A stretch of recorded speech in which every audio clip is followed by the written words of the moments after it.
Reclaiming, it's a noun. The process of claiming something back or of reasserting a right. Welcome to Grounding Journey. I'm Chris Greer. As a 40-something mom, business owner, yoga lover, and long-time spiritual seeker, I've been craving deeper conversations, the kind that arise from connections with other women who are on a similar journey. My purpose with Grounding Journey is to provide a space where we can have real, fulfilling, and sacred conversations. Right. Welcome to this week's episode of Grounding Journey, Reclaiming You. I'm excited to have my guest, Novalee Wilder, here to discuss the word reclaiming. It's a word that it sounds so empowering because reclaiming, we find our power back. And so when I asked Novalee why she wanted to talk about reclaiming, she said, I find that reclaiming our power, boundaries, joy, and pleasure is how we stop holding ourselves back from happiness and fulfillment. And that was just like, yes, that's a conversation I want to have. So Novalee, welcome. I'm excited you're here. Thank you. Thank you so much. I love just hearing what I said back and being like, yes, I very much still believe that. Yes, I very much agree with that. Awesome. Yeah, I love the word reclamation, reclaiming things. It's part of my work, but also in general, I love seeing it in the world. Like, I think we all cry over different things, right? Like some people cry over, commercials, some people cry over plays or like TV shows. And sometimes I get very emotional when I see people or minorities or cultures like getting to reclaim things, their traditions, their language, their land, their dignity. Like that's like dignity, like people having dignity is something I can cry about. Like, yeah, and that for some reason like really touches something in me. I love that because it does, and especially in today's climate. And so one of the things, I didn't give the formal introduction of you because I was just so excited to get started. But Novalee is a Danish actress and artist turned professional numerologist and writer, and she's living in LA. So if you know me and you followed me, you know I have this love for Scandinavia because I used to live in Sweden. I used to go to Copenhagen on a regular thing. And that's where you're from, correct? Copenhagen? Yes, Copenhagen. So let's just dive right into reclaiming. I know one of the quotes that I read to you pre-recording that I was excited about is, you reclaim your power by loving what you once were told to hate. And that's by Bryant H. McGill. And I love that because to me, that's kind of the conversation today is reclaiming our power, reclaiming ourselves, because we've lost so much of that. And in our bonus episode, we're going to talk about Celestine prophecy. And I've got a couple quotes from that totally match reclaiming. So let's just jump in. Like, how did you find your way here? And to continue, I'm being such a bad hostess today. So part of what you do is you work with the numbers in your birthday, the vibration behind your name, to show you the challenges, gifts, and lessons you're here to master and share with the world. Yes. So that's a whole lot of reclaiming. So tell me, how did you end up there? Yeah. So oh my God, such a long journey. And then again, when I think about it, very short, because I'm not that old. I'm in my 30s. I don't consider that old. So back in 2013, 14, I had a friend, and she's the kind of friend that we followed along on each other's journey. And like, we've introduced each other to whatever new thing we were interested in, whether it was like, let's try to cut out gluten, or like, I love this book, or have you heard about this acting school, or like this kind of organic hair coloring brand, that kind of friend who like leads you on a journey. And we've done that for each other. And then she suddenly changed her name. And I was like, what just happened here?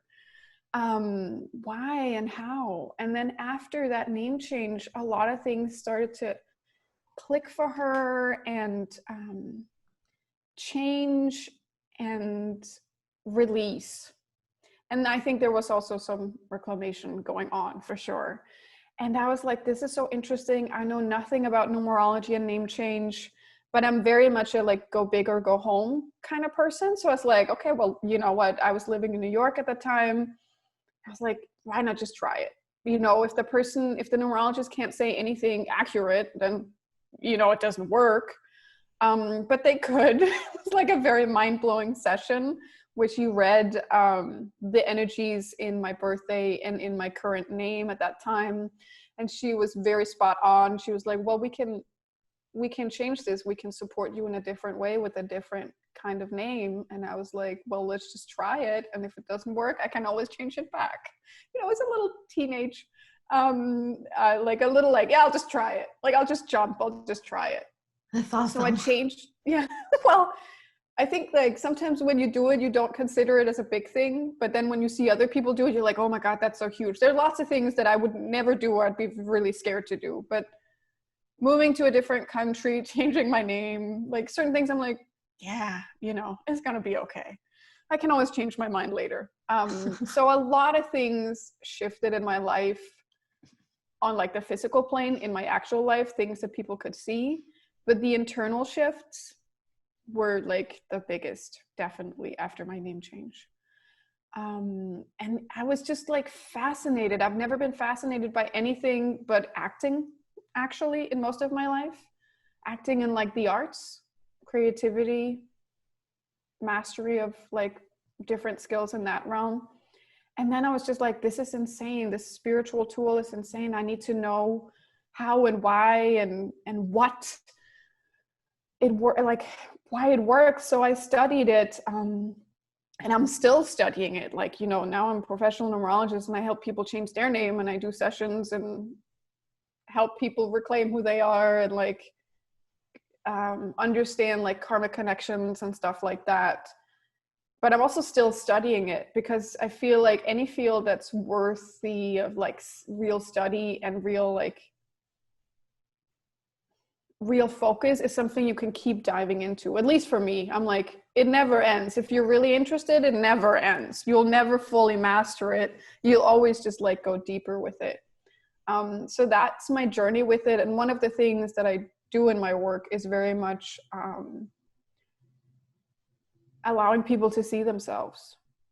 Like really being, I mean, it's part of the birthday I was born on, my base numbers in numerology, of being the cheerleader for others, of being the sun that shines on them and go like, look how amazing you are.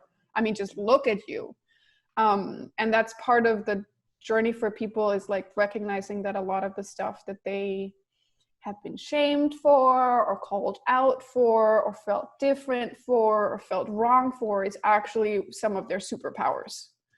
Some of the things they're really here to share. I love that. And it like, when we talked about reclaiming, I was just really thinking kind of like middle-aged mom who's empty nest and she's reclaiming herself, but you're bringing a whole nother level to it. And it's neat because the episode I recorded last week was about family and family heritage and family, not like now family, but 3 generations back. What was happening with your grandmother? What was happening? You know, so this seems to fit right in line. And I'm like, oh, this will be a great next episode to publish.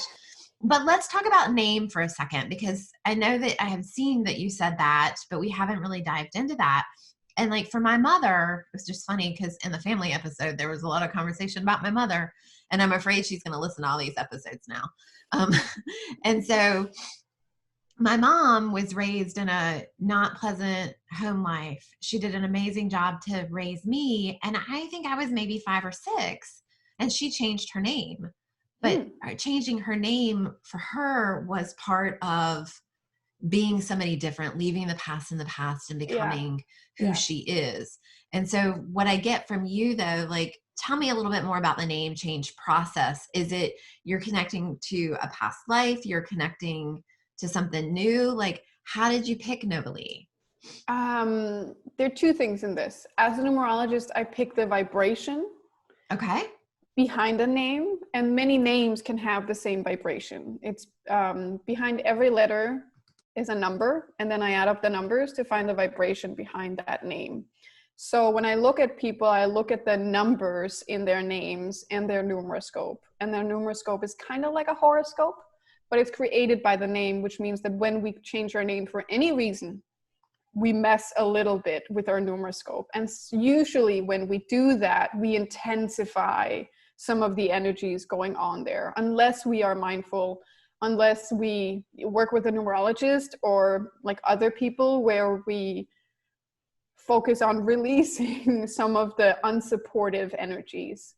So when I work with people, people come to me for all different kinds of reasons. There is as many, you know, everyone has a story about their name, why they were named that, how they feel about it, how often they have to spell it, if they're named after someone else, if they like it, like whatever. Like there's always a story, and there's just as many reasons to change it. Like some people are just like, that'd be fun. I never really connected to my name. Some people are like me. I was like, I hated my last name, my old last name. I always had to spell it. I didn't like it. I didn't like writing it. I'm also like, sometimes it's a dead giveaway. Like if you don't like your name, if you don't like spelling it, if you don't like saying it, if you don't like when other people say it, I'd say maybe look a little bit into numerology, because maybe there are some gifts there for you. Yeah, but I look at the vibrations behind. I look at what birthday you have, what kind of person you are, what you're here to do and show us, and, you know, teach other people and enjoy in life. And then with the name vibrations and everything around it, I try to support that, because it's also like, yeah, people are wounded in their true self. If I said something mean and hurtful about you that was obviously not true, and something where you'd be like, well, that's not true, so I mean, I don't really care. But if I knew you really well and I said something hurtful about who you truly are, then that might create a trauma over time. And that's kind of what we're trying to clear and support you in just being that true self. And like, I mean, reclaiming the weirdness, reclaiming the sensitivity, reclaiming the boss energy, whatever is in there. I mean, for lots of women, numerology doesn't really discriminate in terms of gender. So there's just as many leaders born in a female form as there are in a male form. But we treat females who want to be leaders different in our culture. And sometimes they need a lot more support to reclaim their bossiness, reclaim their directness, reclaim their no bullshit attitude. And I'm like, well, you need to have it, because we need to see you lead. And you can't care so much what other people think.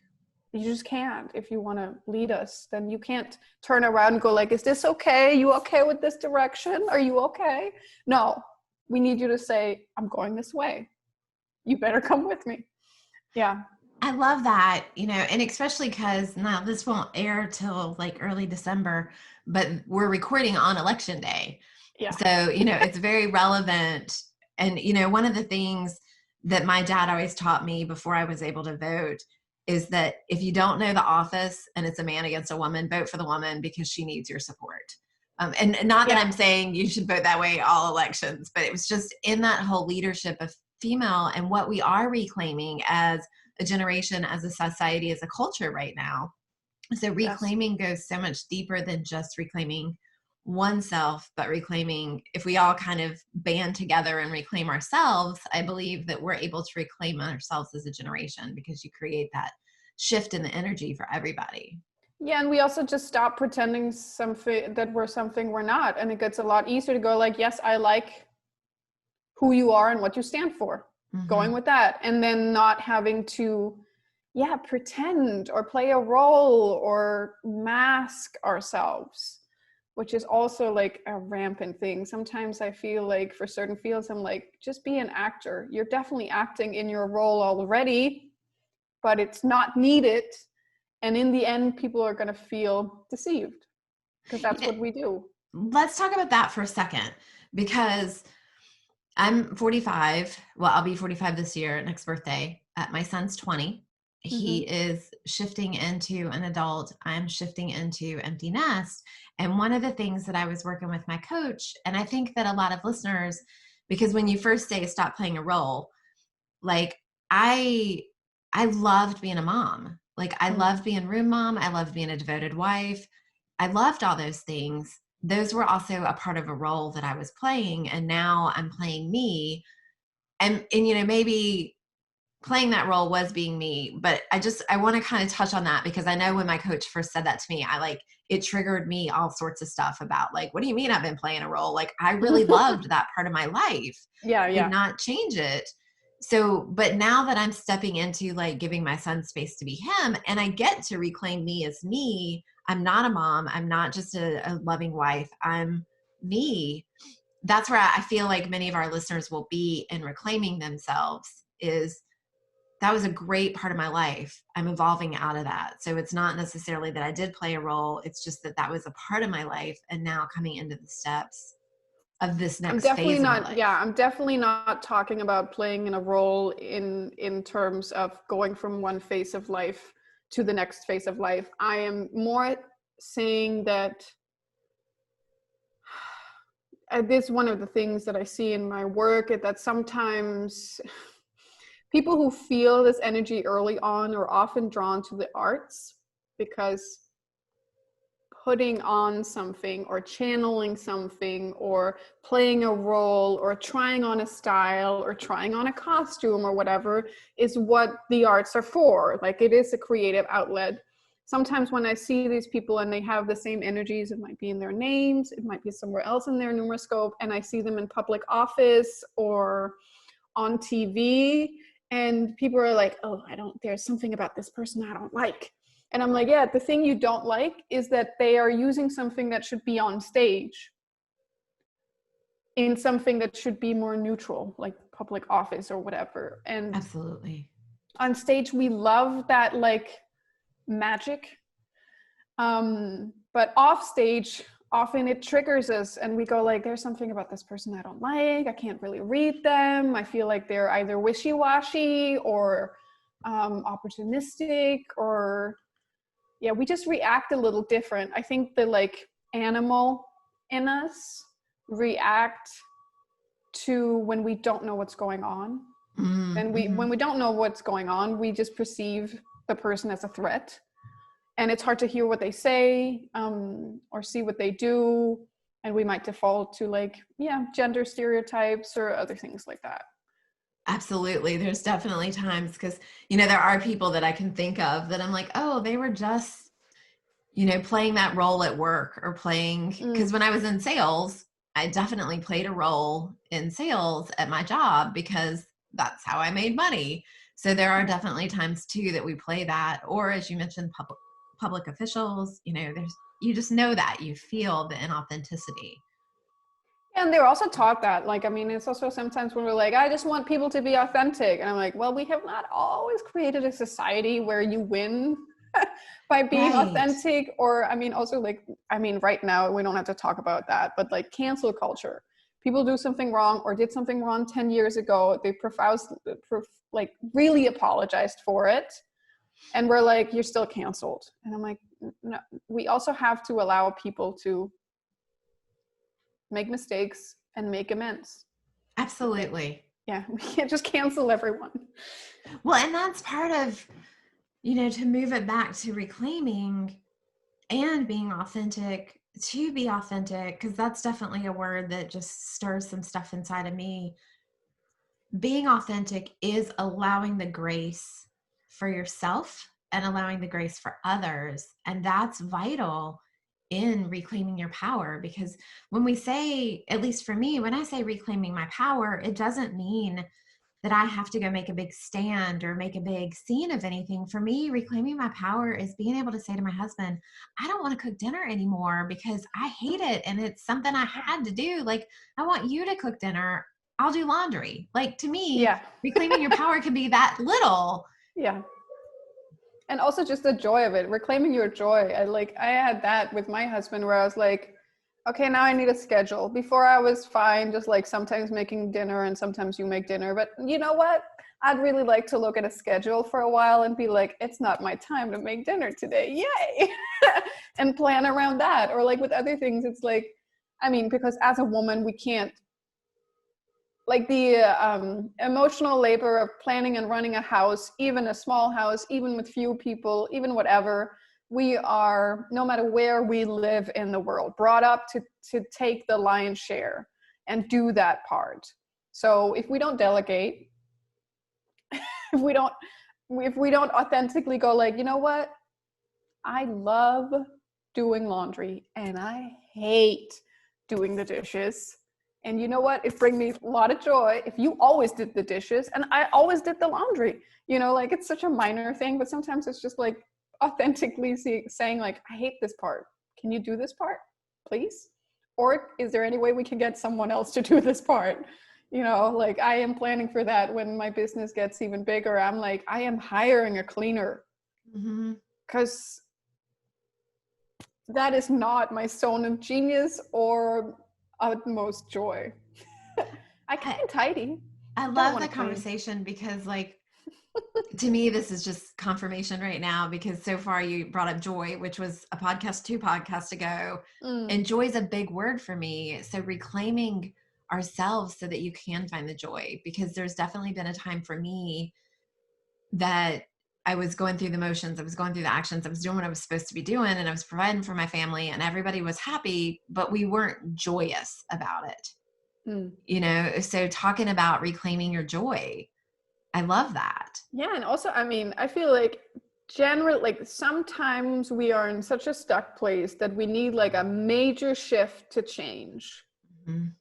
Other times we just need all the tiny little upgrades of being like, can I get this off my plate? Can you do this so I can do things that make me happy?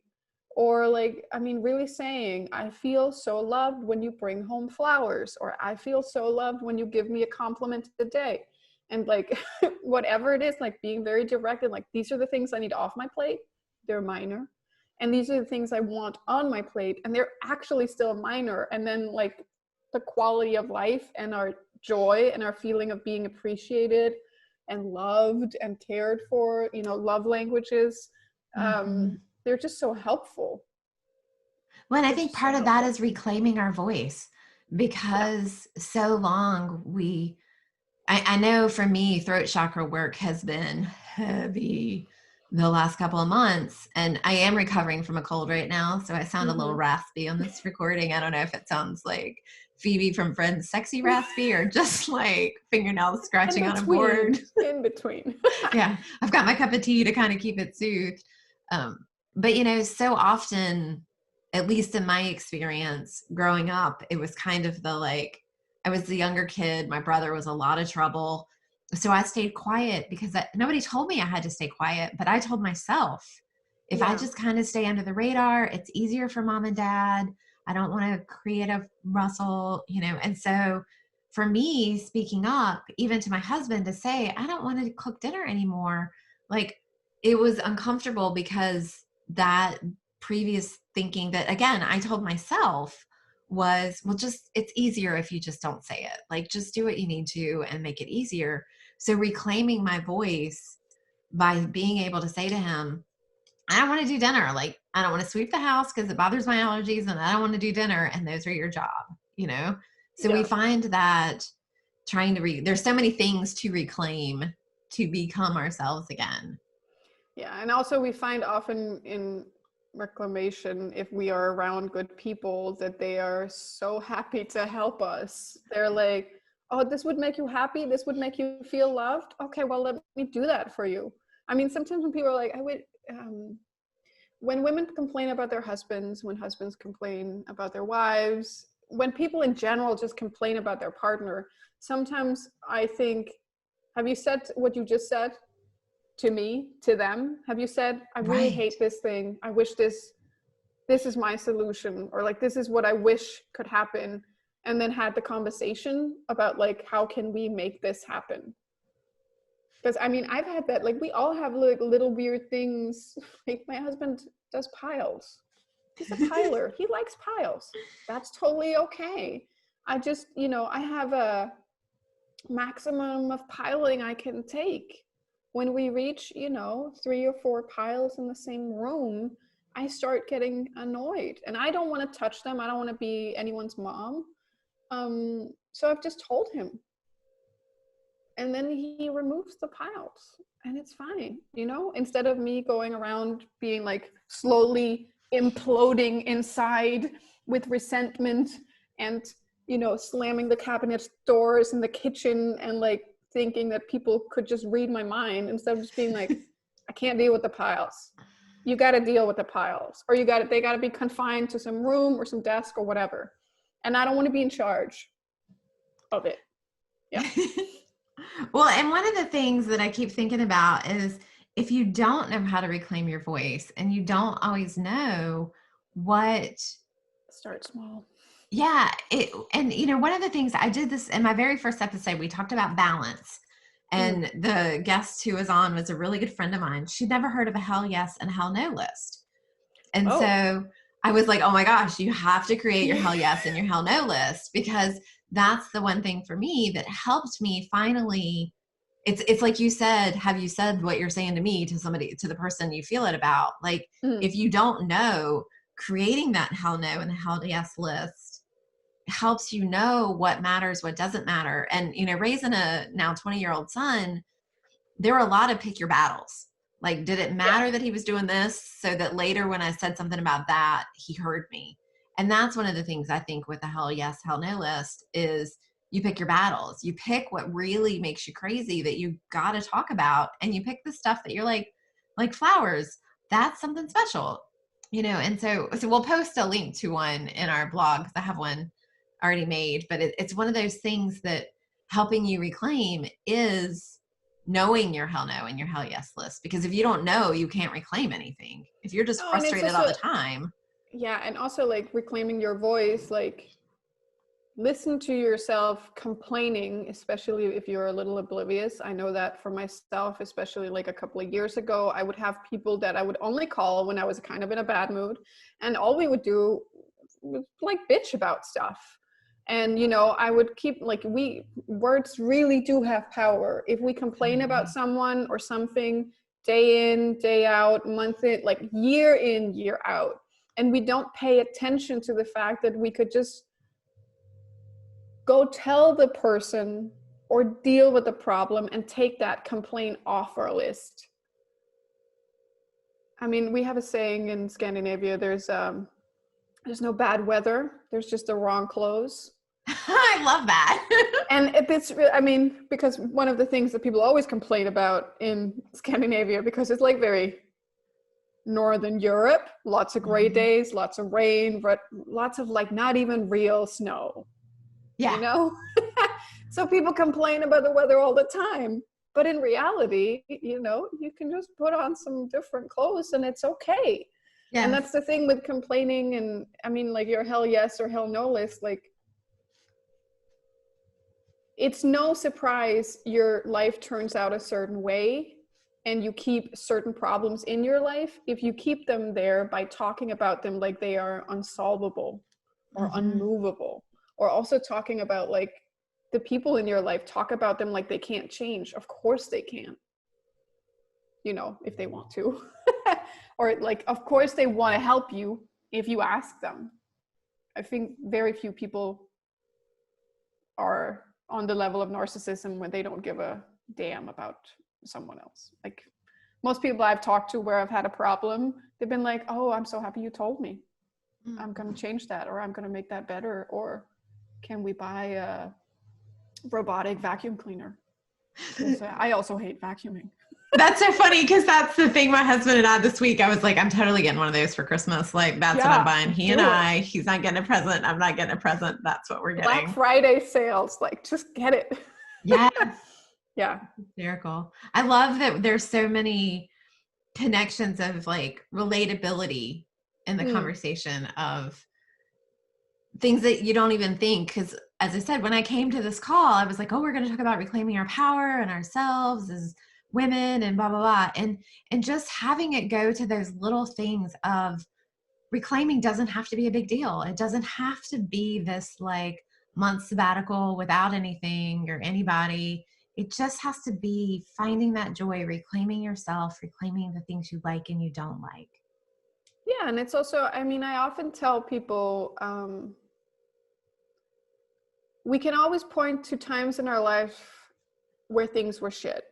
But we can also point to times in our life where things were good. And sometimes if we want to feel better, the thing to do instead of thinking we have to reinvent the wheel is go back like, wait, when I feel good, what is it that I do automatically? Is there any of those things or thought patterns or emotions or requests that I could make right now?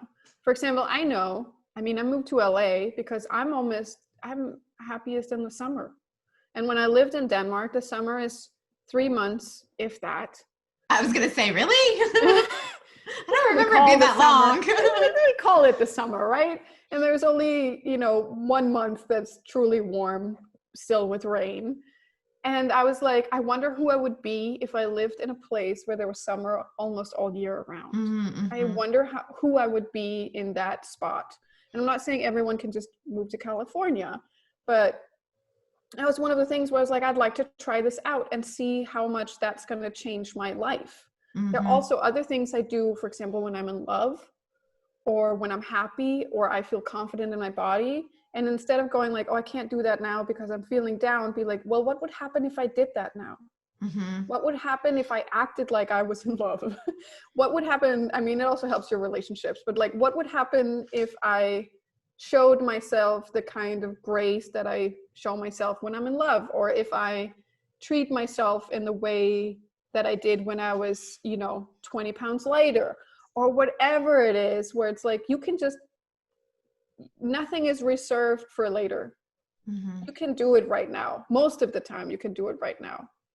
Certain things are just like out of your hands, but you can usually say to someone like, I need 5 minutes of meditation. You need to take the baby or the dogs or whatever, like, or I need an afternoon a week, just one afternoon a week.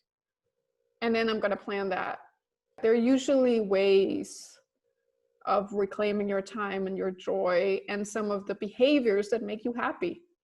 I mean, when I moved to the US, the first thing I missed was biking. So I had to get a bike in New York. And I think people thought I was like crazy for biking around in New York and across the Brooklyn Bridge and from the Lower East Side to Midtown to go to school. And people were like, why don't you just use the subway? And I'm like, the joy of driving, by the water, or biking by the water all the way up to 37th Street. I was like, this is priceless to me. I'm not going to do it again because it was in the summer in New York and the heat was insane. And I would need another shower when I arrived to my destination. But it gave me such joy to be able to bike. And I was like, okay, well then that's what I need to do. And I get to do it every day. And that's really joyful to me. Mm-hmm. Yeah. And that's so much, there's so much in reclaiming our joy and knowing what joy is for us. Because like I said, I was happy, but I didn't feel joy. Like in my happiness, I was kind of like, this is good, but why does it not feel, joyous? And so finding those little things. Now, one of my big treats for myself is on Fridays, we knock off early. And I have a friend that has 140 acres and we take our dogs down and we go for an hour and just let them run her property. And that brings me joy because I love my dogs so much that, it's just finding those little things and knowing that, okay, it's Friday. I've got something. I'm like, this is for me. This is my time. But it brings me so much joy watching our big dorky dog just run through the woods, It sounds so lovely. And it also, by the way, sounds very affordable. Like sometimes I also think we think, oh, I'm going to get a lot happier if I get X amount of more money or freedom or whatever. Where I'm like, yeah, sure. But a lot of upgrades are free. That's a great point. I love that you just brought that up because it stirred all sorts of things in my mind. I've been doing a lot of chakra work and I've kind of talked about that through the calls that I have had recently. And I was just working on the sacral.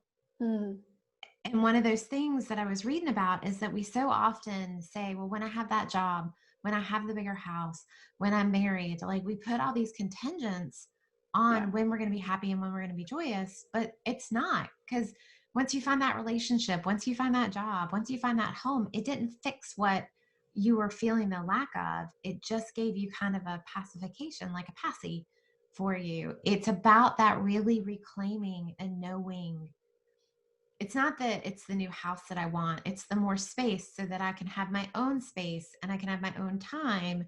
So creating that space and that time where you are, or, Yeah, also, if just you use want that to manifest things, the first thing you want to do is get the emotion that you're looking to have in the end already. Mm. Like, if it's like, oh, I'm only going to find peace when I move to Tibet, that's really far off sometimes if you can't find any peace in your current day-to-day life. Or like, oh, I'm going to treat myself and I'm going to start eating better when like this or that happens. And it's like, no, you can put down the candy right now. And I'm not saying that the candy is not hard to put down, but like you could treat yourself like, I think the black and white thinking, all in, all out, is just the biggest trip for people. Like I love a good makeover story in a movie. I love a good montage of like how they trained themselves to join a dance competition or whatever. But I'm like, in reality, life is not just black and white. It's not like you either got it or you don't have it at all. Like it's the journey to there. Mm-hmm. And I mean, also, as soon as you arrive somewhere, we often just come up with a new goal. Absolutely. That's why I say, getting that big house isn't going to fix it, because then you're going to be like, And oh, well, I need the new furniture. Maintenance for that house, Yeah, Yeah. and it is a journey. And that's why, this podcast is called Grounding Journey, because the adventure is in the journey, not the arrival. Mm-hmm. It's all about the experience and how we look at that experience and how we really kind of feel about that experience. I agree. I love that we're just like, yeah, right. Yeah. Exactly what you said. Well, Yes. So we've talked a lot about reclaiming. We've talked a lot about kind of finding that joy, finding it within ourselves. One of the things that really interested me was about your numerology. So let's talk about how you sometimes, when you're working with clients or yourself or any, method of that, how do you use numerology to help people claim? Because I think numerology is something people don't understand. Yeah. So I think the basis, kind of like astrology, can be helpful if that resonates with you, is understanding your type. I mean, numerology is the original personality type assessment, because it's based on the birthday. So you got 9 numbers because every birthday, you can be born on a 1 day, a 2 day, a 3 day, a 4 day, a 5 day, a 6 day, a 7 day, an 8 day, or a 9 day. Because every day, the 30th is a 3 day, or the 31st is a 4 day, or the 27th is a 9 day. All days can be reduced to 1 number. So you are 1 out of 9 numbers. And then of course we look at your zodiac sign, we look at what year you were born in. We can do all of that extra layer. But what I do is, first and foremost, look at that first number in someone's birthday. And that tells me what they're here to do, what their challenges and gifts are, and also usually where they're hurt. Because like I think I mentioned earlier, like we are only wounded on our true selves. Like we can't, if you call a person bossy who is not bossy and who does not have that in their numbers and they're not interested in that, they're not going to be hurt by it at all. They're going to be like, that's not true. Okay, I'm just moving on. But I mean, it's made me a lot more empathetic and kind to a lot of people, because people are not like me. They are not like me. I have very few friends who are like me or have the same base number as me, except for my dad. I'm a 1, he's a double 1. So that's why we sometimes butt heads. I'm like, you're doing it wrong. And he's like, you're doing it wrong. Like we often get triggered by our own energy, because that's of course where we have our shadows and traumas, or our jealousy about like, oh, I want to do that. That's like my mission too, but I can't do it like you're like, we get triggered by that. So what I do is like, I look at that, I try to remind people of who they are and they feel seen in that.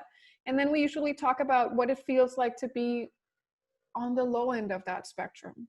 So we can kind of track ourselves and like, okay, these are the thoughts that come up. This is the solution to those thoughts. Like this is the kind of behavior I veer into when I'm really under pressure. What can I do to change that? and we don't have the time in this podcast to like go through every single base number, but that's basically what I do, because I feel like some people are interested in the name change, some people are interested in going deeper, but everyone is interested in knowing themselves better and feeling understood by the world, and also usually knowing other people better. I mean, I feel sometimes when I see, I mean, we're not going to talk about the election, but like when I see who's in charge, I'm like, but of course you are.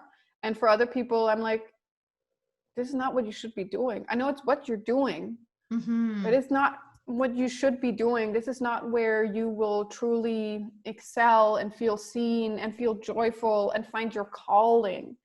Often when people are like, oh, you just described this base number, but I know this person and they're not like that. And then I'm like, are they happy? Do they look happy doing whatever it is that they're doing? Or do they look like it's hard? Because sometimes that's also a dead giveaway. Like if we are a certain kind of person, it's not that there's only one job for us. Everyone can be a leader. You know, everyone can be a follower. But for some people, they really need leadership. They really need to use those skills. And for other people, like they really need pleasure. It's really like one of the things they're here to teach us about. So there needs to be space in their life for that, for the pause and the break and the joy and the playfulness. I love that. That just has me like reflecting so much that I'm like, oh, I got to talk again. I love when I have guests on. It happened in one of my other recent episodes. I was writing so much that she stopped and I was like, oh, what do I say? So I really love when I'm just so like lost in what you're saying that I'm like, yeah, that's so powerful to think about when people aren't in their right place and when they're not following what they need to be. And it's hard. It's really hard to be open and aware enough to know when you're in that place, because and that's one of the things in Celestine Prophecy that I was going to read, which I'll go on and throw it in here now. Okay. So it says, working to establish a more comfortable style of survival has grown to feel complete in and of itself as a reason to live, and we've gradually, methodically forgotten our own original question. We've forgotten that we still don't know what we're surviving for. And then it goes on to say, do you feel as if you have a clearer perspective on the human world? Do you see how preoccupied everyone's been? The perspective explains a lot. How many people do you know who are obsessed with their work, who are type A, or who have stress-related diseases and who can't slow down? They can't slow down because they use their routine to distract themselves, to reduce life to its only practical considerations. And they do this to avoid recalling how uncertain they are about why they live. Like that's exactly what you're saying is we get so distracted. We forget who we are. We forget what makes our passion, what brings us happiness. And that's what's our job in this life, is to reclaim that space. And we also get very scared that there's only one way of doing it. Like sometimes, once in a while, these clients never follow up because I don't think I give them the answer they want. When people are like, I need that one job. Tell me what that one job or that one, like, where will I get success? And I'm like, well, I can tell you what you're good at. I can tell you what we want from you. But I can also tell you, you can do that and be that and share that from many jobs and many careers. And you can change throughout time. And lots of the parameters of like, of course you need to make money. Of course it needs to be sustainable. Like there are lots of like buts and ifs. But it's such a lie that there's only one way, especially today. Like sometimes when people are like, ooh, it's the thing I see in my work. When people are like, ooh, change your name, that's like a lot. I'm like, you change your hair, you change your partner, you move across the world, you know, you change careers. Like nothing is, I mean, change is so, it's everywhere. And it's just going faster and faster and faster. And that's not necessarily a bad thing. It's okay to have multiple careers. It's okay to have multiple partners. It's okay to have like a mixed family. It's okay to move and then decide, no, you want to move back again. Like it's okay to change your mind all the time. And it's also okay to change your name. Like it's also okay to be like, whether you are reclaiming maybe heritage, maybe you're reclaiming energy, maybe you're reclaiming something, or you are like, I mean, I see that also with people who are born the wrong gender or like born in the wrong body, where it's like, this is who I am. And now the gender is luckily a little more fluid in our consciousness, and we understand that there are people who are born with a different kind of expression. Then they might also want names that are a little more unisex, like that just doesn't feel so limiting. Like, I don't know, we're veering into different territory here, but like in Denmark, girls need to be named girl names and boys need to name boy names. And in the US, I love that there is actually not a limit. You know, there's not a limit to what you can call your child or name yourself. You know, if you're a woman and you want to be called James, go for it. Like, why are we even like categorizing things in that way if people want to express themselves differently? It's all about evolution. Yeah. And flowing, being in flow with life and the changes that it brings, because we're not stagnant. We don't just sit still through our whole lives, and you have to have that fluidity to experience all that's brought your way and to be open to all that the universe has to offer you. Well, it's been so neat to talk to you. I know our time's kind of wrapping up. I'm excited that we're going to have our bonus episode too.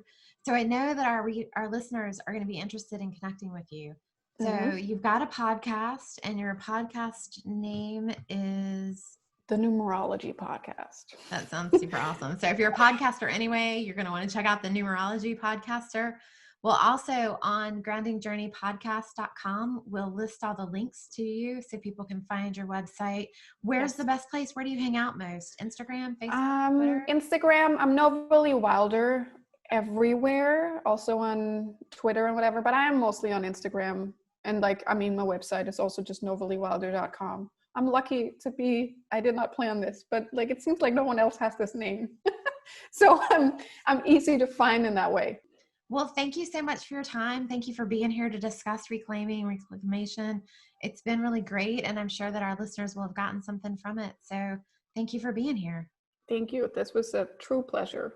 Absolutely. We covered a lot. Yeah, we did. It was kind of all over the place, but that's what I love about these conversations is I have all these questions and I rarely ever get to ask them because the conversation just evolves so much. So we'll release this, and then the following week we'll release our bonus episode about Celestine Prophecy, which is one of the books I have been just itching to talk about. So if you have or haven't read Celestine Prophecy, you'll want to make sure to tune in next week and hear that it's a classic. Well, thank you so much. Thank you. Thank you for listening today. I would love for you to join in on the conversation by following me on Facebook or Instagram at Grounding Journey. That's where I get to connect with you and other women like us.